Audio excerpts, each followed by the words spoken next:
I got home from a business trip and noticed my slippers were still wet. I asked Mary if we'd had anyone over. She froze for just a second, then laughed it off. Come on, you know I'm terrible with people. I just like quiet weekends at home. Isn't that what you always said you loved about me? That I'm so low maintenance? I gave her a vague smile and waited until she left to go shopping. Then I went through the apartment, room by room. Someone had used my razor. A pair of pajamas in the closet had been worn. But the kicker? The box of condoms in the nightstand was completely empty. 2 days, 12 condoms. Guy had stamina, I'll give him that. I swallowed my anger and pulled out my phone. Get me all the security footage from our building for the past 2 days. And keep it quiet. Next day at work, the footage was already in my inbox. I clicked it open and scrubbed through. Clear as day. Time stamped down to the second. Starting 3 days ago, some guy had been coming and going from my place. A lot. The last clip was from an hour before I got home. The elevator opened. He stepped out with his arm around Mary's waist. They stopped right outside our door and kissed. Long, slow, the kind of kiss where you can't tell where one person ends and the other begins. Mary's hand slipped inside his coat. I'd never seen her like that. So eager, so hungry. I knew exactly who he was. Dean Gilbert, Mary's new assistant. I'd seen his resume. 25, fresh back from some program overseas. 6'1", with the kind of face that gets you places. The video froze on him kissing her neck. I closed the window and leaned back. That's when someone knocked. 2 quick raps. Come in.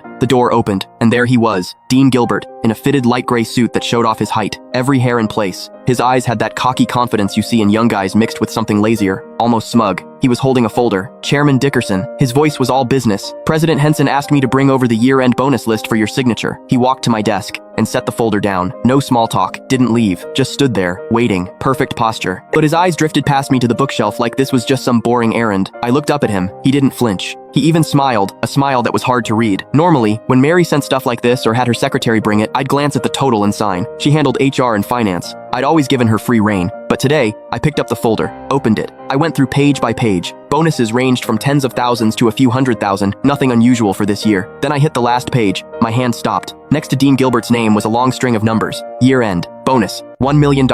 And in the notes, plus one company BMW, 730 Li, $1 million, a BMW 7 Series, for an assistant who'd been here less than 6 months. I stared at that number for 2 seconds. Then I looked up. Dean was watching me. That little smile had gotten bigger, and there was something in his eyes, now impatience. Chairman Dickerson, is there a problem? His tone was still polite, but there was an edge, a push. Miss Henson is waiting to head out. He made sure to emphasize those last words. I picked up my Mont Blanc pen and uncapped it. The tip hovered over the signature line. Didn't touch down. Mr. Gilbert, you've been with the company about 5 months now, right? My voice gave nothing away. 1 week shy of 5 months. Quick answer. Smooth. I said nothing. I signed. Thank you, Chairman Dickerson. He took the folder back, flipped to check my signature, then closed it. And right as he turned to leave, I caught it. His lips moved, fast and silent. No sound, but I could read it clear as day. 3 syllables. Old bastard. He didn't even bother closing the door behind him. I stayed in my chair, didn't move.